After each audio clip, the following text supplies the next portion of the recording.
Williams. Sunlen, what did she tell you?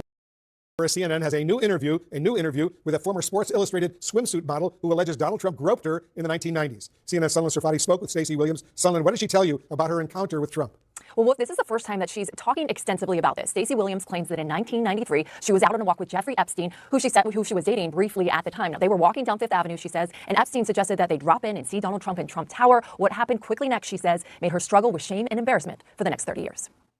The second he was in front of me, he pulled me into him, and his hands were just on me and didn't come off. Former Sports Illustrated model Stacey Williams says that Donald Trump groped her more than 30 years ago in Trump Tower, with the later convicted sex offender Jeffrey Epstein watching and smiling in the room as it happened. Then the hands started moving, and they were on the, on the side of my breasts, on my hips, back down to my butt, back up, sort of. Then, they were just on me the whole time, and I froze.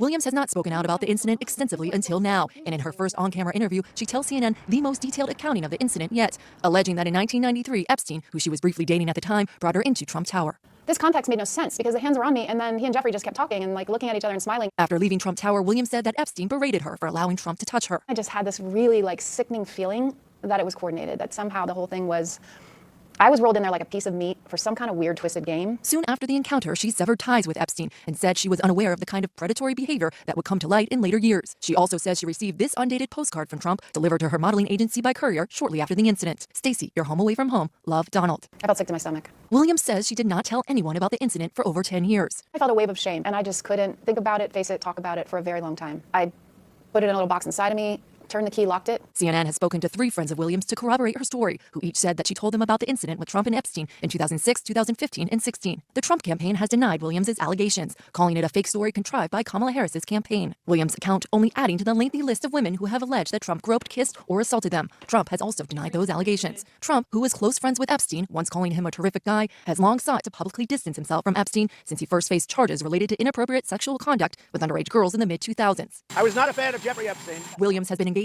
as a Democratic volunteer for decades and shared her story on a Zoom call on Monday at a Survivors for Kamala event, supporting the vice president's run, although the group is not affiliated with the campaign. I felt like that was some sort of sick bet or game between the two of them. With the election less than 2 weeks away, Williams arguing that her decision to speak out now was not driven by the presidential campaign, but with a release this week of a documentary about Sports Illustrated, one she participated in 2 years ago, during which she briefly alluded to the incident. What do you say to those critics that say this was politically motivated? I can't control when that documentary comes out. I can't control the fact that it's premiering 2 weeks before the election. And she says she could not stay silent any longer. It takes a lot of guts, and you have to really prepare yourself to be ready for that onslaught, and I'm ready now. Just bring it. And despite her saying that the timing so close to the election and choosing to speak out is coincidental, in our interview, she does make her support for Harris very clear, in addition to not wanting to see Trump retake the White House. Wolf. All right, Sunlen Serfati reporting for us. Thank you very much, Sunlen, for that report. Trump campaign senior advisor Brian Lanza is back with us, along with Harris campaign senior advisor Alencia Johnson. And Brian, the Trump campaign, as we heard in that report, is denying this. Will Trump himself publicly address these newest allegations? No, he doesn't need to. I mean, listen, we're 2 weeks within the election. You get a lot of these fake things coming out. We've addressed this. You're going to have something come out in the next couple of days, I suspect, and then something come out next week. This is a long playbook that the Democratic Party has done, and they try to come up somebody at the last minute to try to distract from the fact that they have yet to make their case of why Kamala Harris would actually be president. So no, we're not going to address it. We're going to move on. We're going to talk about the issues that matter to the American people, which is immigration and the economy. Alencia, what do you see as the impact of this latest allegation against Trump? Well, I think it continues to remind the coalition that we're building of what Vice President Harris is for and who Donald Trump is. As Stacey was so brave enough to share her story and the nuances that are there for survivors, it crystallizes this question that I had in the last segment of how are you okay with a man who actually has been found liable for all of this? If there are lists and numbers of women that continue to come out and talk about how they have been assaulted by this man, how are you going to actually justify voting for someone like that? She mentioned being part of this coalition of survivors for Harris. It's a coalition of over 200 women that signed an ad that went into the New York Times with organizations like the National Women's Law Center and Care in Action. And these are women who have said enough is enough. And I think this also gives permission to independent and Republican women that are actually tired of this dangerous culture that Donald Trump has ushered into our American public. Let's talk about the dangerous culture. The dangerous culture is anytime we get close to the election, the Democratic Party is going to find an activist, the super activist we found out, to come out with an allegation. You're just missing her experience. We saw it take place during the confirmation hearings of Supreme Court justices now for 30 years. We're now seeing this leading into politics. Exactly. This is a dangerous thread that somebody with no evidence, no nuance, sorry, you say nuance, there's no nuance, there's no date, there's nothing related to this that comes out and make this allegation. And CNN, which is a major news organization for over 40 years, decides to talk about this. It just seems silly to me. But Trump has a history of these kinds of allegations against him. Last year, he was found liable for sexual abuse. Yeah, but we also know that there's a history of women making these things up. We saw this in 2016, that a lot of women came forward, and none of the evidence came forward after that. So we've seen a tremendous amount of evidence over the years of women coming forward and not saying the truth with respect to Donald Trump. We make these stories saw it up in because that is not 2016, true. and the voters saw right through it, and they're going to see right through it today. So you don't believe women, and I don't understand how you could sit up here as a man and say that you don't believe this woman's story or the hundreds of women who continue to come out and brave enough to talk about the predatory behavior that has led them into these types of situations. 2 weeks before an election, you're right. It I don't happened. think it has happened the entire time Donald Trump has been and this in woman public came out office. 2 weeks before an election with no nuance. But no man in the Republican Party can sit here and atone known for this type of atmosphere that you all are welcoming, that is so scary and that is so sad. And shame on you, Scary the for you letting Republican this Party into and Donald politics, Trump. because this is what's going to drive it every election cycle. Well, yeah, that's why women get fired up and continue to vote on these issues and try to drive them all out of In office. 2016, the women voted for Donald Trump, and in 2024, they'll do the same thing. And that's very sad that they are internalizing this misogyny. And I actually hope that they get freed themselves so that they can see They see the the facts predatory of the truth. for who they are, the predator for who he is.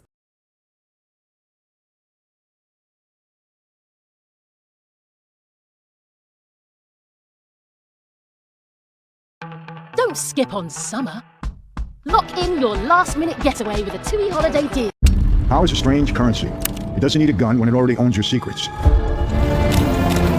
On this lonely sliver of Caribbean rock, a disgraced math teacher built a pleasure palace, then wired it like a CIA safe house. Every chandelier hiding a lens. The FBI drilled Epstein's safe after he was arrested, and they took out anywhere from hundreds to thousands of DVDs. They are videos that exist. I was trafficked to other billionaires, politicians, professors, even royalty. 2 decades later, he's dead. The tapes are missing, and the internet is stuck on all the wrong things. I've tried not to focus on whether or not Epstein killed himself. I think that's kind of a red herring. Today, we ask a different question. Who built Jeffrey Epstein, and why was he worth protecting at all costs? Are you still talking about Jeffrey Epstein? This guy's been talked about for years. You're asking, we have Texas, we have this, we have all of the things. And are people still talking about this guy, this creep? My friend, the question about Epstein, it hasn't been answered. I did a video, just a little while back when all of this broke from the Department of Justice that the case is basically closed. I don't agree with it. I gave you my thoughts. Based upon that, it really caused me to do a deep dive into Epstein. There's a lot of unanswered questions. So to answer President Trump's dilemma, this isn't us fixating on this creep. It's about exposing the system that built him. You'll hear about cameras and jail cells, about his private jets and where he died, but those are really just stage props in a trial we haven't even started. The only question that really matters is who gave Epstein his power and why did they protect him? Over the next 25 minutes, we'll examine survivor testimonies, flight logs, bank warnings, sworn depositions, and even more. You'll hear experts, podcasters, even comedians riff on conspiracy, but none of it stands without some shred of evidence. So listen closely. If we stop at how, we'll never get to who. Until we demand, all of those answers. Whoever engineered Epstein's rise and built the walls around him, they'll keep the next one safely out of reach. And let me tell you, this is not a pity tour through Epstein's, childhood or a rehash of every tabloid rumor. We're beyond that. We're skipping the sob story. We're zeroing in on the part no one can explain. How an underqualified math teacher, that's what he was, vaulted into the inner circles of billionaires, spies, and ultimately blackmail. When the dots stop adding up, we'll look at really who's drawing them. And that's the question.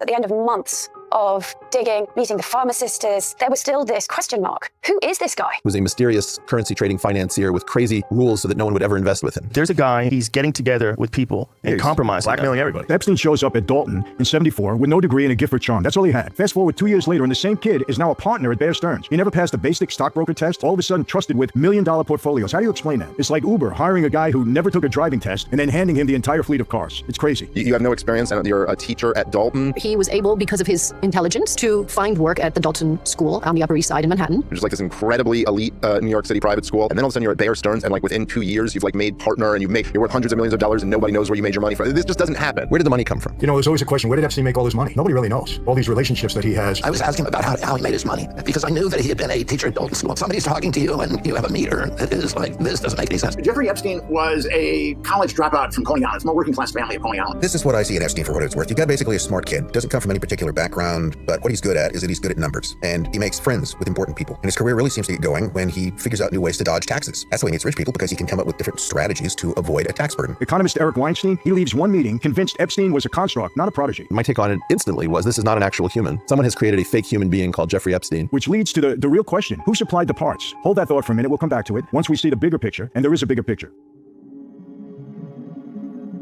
Epstein never sold business plans, he sold status. You pack a dinner table with Nobel Prize brains, you sprinkle in a former president, and all of a sudden every billionaire in the room, they want your phone number. Going to the dinner parties where you would meet academics, politicians, people from the United Nations. It was a cosmopolitan group of US eminence. I had dinners with him. You cannot be a blackmail artist if people know that you're a blackmail artist. He clearly understood social engineering. He understood that rich people, they can get anything they want, except the one thing they can't easily control is their reputation. One such guest bought into it completely. Les Wexner, the retail titan behind Victoria's Secret and Bath & Body Works, big guy. Epstein sold himself as a money whisperer, and Wexner, he signed power of attorney paperwork, handing Epstein's legal control of all of his assets. Figure that out. Wexner's checkbook opened doors, a $40 million Manhattan mansion, Gulfstreams on standby, and most importantly, it brought him credibility. When a Fortune 500 owner vouches for you, doors don't just open, they stay open. But why would Wexner, a guy famous for basically micromanaging panty colors, hand the castle keys to a newcomer like Epstein? Journalist Nick Bryan, somebody I interviewed, he dug up one answer: blackmail. Les Wexner was definitely being blackmailed by Jeffrey Epstein. And Les Wexner is a billionaire, and actually in 1987, he gave Epstein the keys to his kingdom, power of attorney over his billions. Wexner was heavily hooked up to the Genovese crime family. A guy named Frank Walsh, who had a trucking company, did a lot of the hauling for for Wexner's various clothing lines. And he was definitely a Genovese guy. Jeffrey Epstein by himself couldn't blackmail someone like Les Wexner, who has connections to the Genovese crime family. Who's ever the blackmail mark has to know, if you touch Jeffrey Epstein, there's going to be retribution. That's the only way that Jeffrey Epstein could blackmail some of the most powerful people, not only in the country, but in the world. Private investigators allege that Epstein filmed an affair between Wexner and a model, and then he leveraged it for lifelong control over Wexner. Wexner denies it, but the documents, they show he never ever took the power of attorney back from Epstein. The bottom line, Epstein wasn't pushing spreadsheets. He was trading access. Anyone who accepted the invitation, he gained prestige for a night, and he became leverage for a lifetime. Rich people can get sex, but they can't necessarily get people to shut up afterwards. Epstein is just kind of a greedy pervert, but through his greedy perversion, he's now collecting information that could be useful. Who could that be useful to? Who would like dirt? I did see creepiness immediately. The hair on the back of my neck stood on end. You're meeting somebody who is unholy. He knew how to read people and get what he needed from them. He was a brilliant manipulator, not just of vulnerable girls and women. He was a brilliant manipulator of powerful men.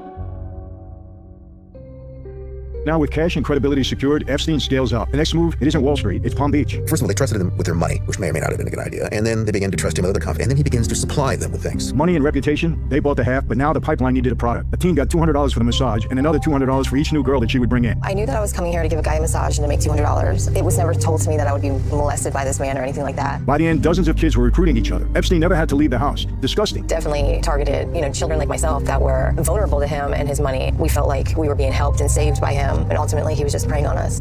Little St. James, it looked like a resort brochure. You had turquoise water, a blue-striped temple, staff in pressed polos, but inside renovation crews, they described the mechanical rooms with electronic locks and hidden cameras that were aimed at every single bed. Because he had a camera hidden in the room, and he has all kinds of videos, supposedly, of those events. Why do you think so many smart, powerful people allowed him to get so close? He was a good salesman. He had some nice assets that he'd throw around, like islands. And a lot of very wealthy people don't own an island. Islands are really tough to maintain. Every rich person starts to wonder, can I afford an island? Or how many jets? And if you look at Jeffrey Epstein's wealth, there was like gold beaten into gold foil so that it could cover a vast area and leave the impression of a solid gold life. They never went to his island, fortunately, but a lot of people did. Pilots recalled teenage passengers with no parents, no luggage, only fear on board. He owns a private island over a mile away from St. Thomas, the main island, and it's isolated. He purchases that. He owns the jet that flew in to the airport, and he owns the helicopter and the boats that transported him and the women and children over to the island. U.S. Virgin Islands Attorney General Denise George, she put it bluntly, Epstein owned the whole supply chain, jet, helicopter, launch boat. Once you're on that island, there's no taxi to wave down. Multiple survivors like Virginia Giuffre and Sarah Ransom, they testified about what they saw. I was abused by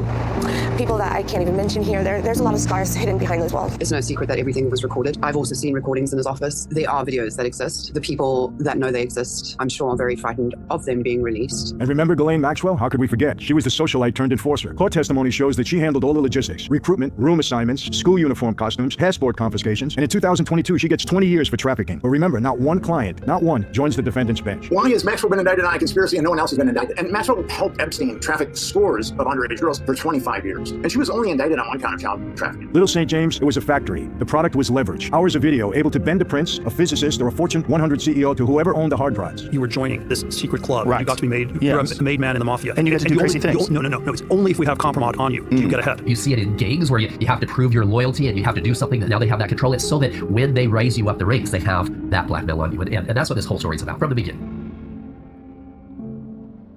Now we get to 2006. That should have been really the end for him. Palm Beach police, they deliver a 53-page probable cause dossier to the FBI. Sworn victim interviews, phone logs, even trash can DNA. Instead, what do the feds do? Federal prosecutors under Alex Acosta, they strike a non-prosecution agreement. Whoever heard of that? Epstein pleads to state charges, serves 13 months in a county wing with daily work release. Even a guy for bookmaking gets more time than that. The deal also grants immunity to any potential co-conspirators, whether they were known or unknown. Years later, Acosta tells Trump's vetting team it was told that Epstein belonged to intelligence. We were told to back off. Alex Acosta, he was the Epstein prosecutor in the initial case where Epstein was, given a wrist slap and let off. Then he was asked by the press, well, why didn't you go harder on Epstein? Why did you let him go? He said, I was told to back off Epstein because he belonged to intelligence. The fact is Epstein has been running through the CIA networks for 40 years, but there's also all the international networks. He belonged to intelligence, meant just U.S. intelligence, although there absolutely was U.S. intelligence, but there could also be a role of Israeli intelligence. There could be a role of UK, British intelligence. There could be a role of Saudi intelligence because he was working with Adnan Khashoggi in Saudi Arabia, appeared to have deep ties to the royal family in the UK, and of course appears to have links to many aspects of Israeli intelligence. In 2002, Vanity Fair writer Vicky Ward, she turned in a profile naming whistleblowers Maria and Annie Farmer. Editor Grayton Carter removed the allegations after a private meeting with Epstein. Why? What happened in that meeting? Security staff, they told NPR and New York Magazine that a severed cat's head and a bullet were later found at Carter's home. Where's the Godfather? Don Corleone, a severed cat's head. Not a horse head, but a cat's head. Do you believe this? Yet Carter still denies intimidation. Not intimidated by a severed cat's head. Internal compliance memos, they show that Deutsche Bank classified Epstein as a, quote, high risk in 2015 after spotting millions routed through offshore entities. Regulars say the bank kept the account open until mid-2018, closing it only after the Miami Herald expose. When local police, a national newspaper, and a global bank all hit the same tripwire, and each time somebody cuts the fuse, that isn't luck. Something's going on. It's infrastructure. Somebody kept moving the safety net to wherever Jeffrey Epstein fell. When that happens over and over again, you have to raise the question, is somebody running interference for this person? The question isn't about the sex with the underage women. The question is really about why was he so protected? A lot of these girls, and I've talked to a number of them, a lot of them are afraid of, we're not just talking Jeffrey Epstein, we're talking some of the most powerful people in the world. Jeffrey Epstein trafficked underage girls for 25 years. You don't get this kind of protection out of nowhere. Something is going on. He was either running his own blackmail business or someone was using him as a front for that. I mean, I think we're kidding ourselves if we try to pretend that's not what was going on. I know the power that the Department of Justice and the FBI has. When they wanted to eliminate organized crime in this country, they came after us with a vengeance. With a vengeance, believe me. They're very capable. They have the resources. They have the money. They have the strength behind them. And they turn a blind eye to human trafficking. If you were going to use an intelligence asset to do something evil, to do something where you can get dirt on people or compromise people or accomplish an objective, you would get someone who's already fucked up. Oh, 100%. And then you get that fucked up person and you help them,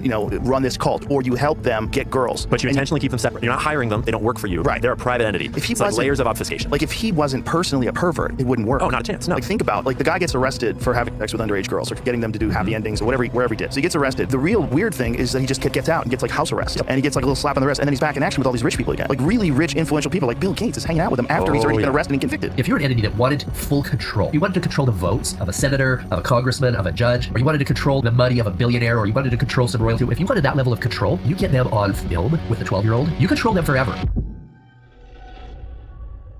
August 10, 2019, 6:30 a.m. Manhattan's Metropolitan Correction Center, a place I'm very familiar with, by the way. Spent 7 months there. Jeffrey Epstein is found unresponsive in his cell. He'd been on suicide watch for 6 days after an earlier incident that he had. Then, against Bureau of Prisons policy, he was transferred to a lower security special housing unit and left with a bunk bed sheet. Cameras, 2 corridor cameras outside the cell, all of a sudden malfunctioned at the same time. The prosecutors later told the court the footage was unusable. Why? Since when? Where were the guards? Well, both night officers admitted that they were shopping online and dozing off. Both security cameras glitch out. Both security guards fall asleep. The visitor log page is ripped out of the notebook. They falsified 75 rounds in the logbook, a felony count they pled guilty to in 2021. The autopsy? New York City's chief medical examiner ruled it was a suicide by hanging. However, Dr. Michael Baden, a former New York State pathologist that I have a lot of respect for, by the way, he was present throughout their family's autopsy. He testified the hyoid bone and the thyroid cartilage, they showed multiple fractures that are more consistent with homicidal strangulation than a self-inflicted hanging. Believe me, he did not commit suicide. I was in that cell. It was all, you'd have to be a midget. There's no place to hang yourself on. Trust me when I tell you this. I'm not saying this for any other reason other than it's the truth. I experienced it. I was there. The cameras go dead. The guards are dozing off.